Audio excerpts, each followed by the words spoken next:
Scars and Stilettos, 2nd edition. Read and authored by me, Harmony Dust Grillo. This book is dedicated to my beautiful daughter, Johnniella, for showing me a new facet of God's love, and my God, Emmanuel, for your ever-present love and grace. Prologue. The haze of dusk was a soft blanket over my green Honda Civic as I drove the familiar route to the Los Angeles airport. How many times had I taken this freeway, this exit? On autopilot, I changed lanes smoothly and rounded the bend toward Century Boulevard. I was going in the same direction I had always gone, but I might as well have been in a parallel universe to the one I lived in 6 years before. Driving down Century, I saw the sign in the distance. The words, Live Live, Nude Nudes, hung in muted orange and red 1970s-style lettering. You'd think with all the razzle-dazzle strip clubs popping up everywhere, this one would wither and die and go back to being something more functional, as it was when it was a bowling alley. But it's still there, and so are the girls. I wondered about my old co-workers. Had they moved to other clubs, or other lives, or were they still there? I remembered that life, the suffocating feeling of being trapped with no end in sight, wanting the money, needing it, but wishing there was some other legal way to get it. The constant pressure to smile and pretend you want nothing more than to fulfill every wish and fantasy of a stranger, when all you really want to do is lie around your apartment in sweatpants, watching mafia movies like Goodfellas and Casino, imagining you could live some other life. I remembered, and all I could do was pray, that the women behind those very walls, feeling as I once did, would have a real and true encounter with the loving, gracious God of freedom and wonder that I have come to know. That they would discover the beauty that lies within them that is more precious than the rarest gem. That they would realize that the dreams of their youth and the passions of their hearts are important and within reach.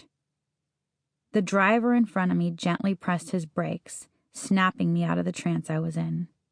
I glanced in my rearview mirror and saw that I had passed the Taco Bell parking lot I was planning to pull into. Instead, I parked in a lot directly across the street from the club, turned my car off, and sat staring. There are girls in there right now, I thought. What are you going to do? A voice whispered to my heart. What could I do? I felt as though I was outside of a prison that had once held me captive.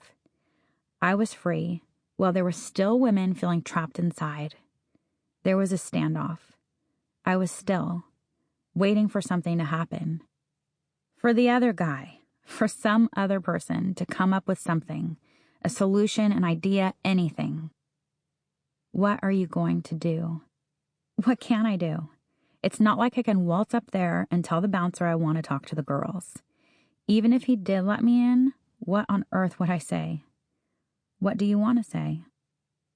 I glanced to my left and discovered a stack of postcards from a recent women's conference I had attended.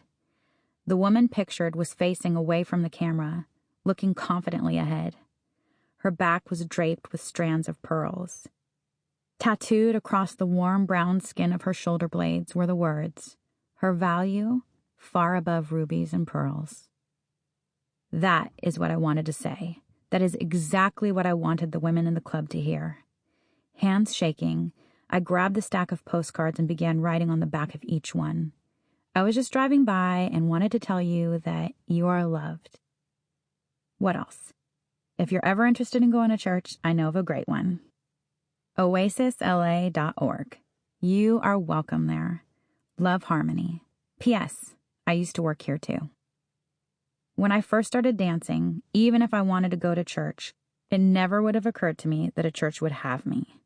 Still sitting in the car, my legs were heavy and stiff as I held the postcards in my hands. I wondered if what I was doing was the right thing. Would people think I was crazy for going back there? I approached the parking lot, and there, scattered between orange cones, were the dancers' cars. My spot was among them. Each night when the security saw my car pulling into the lot, he removed the orange cone and motioned me into the space nearest the dancer's entrance. Sample complete. Ready to continue?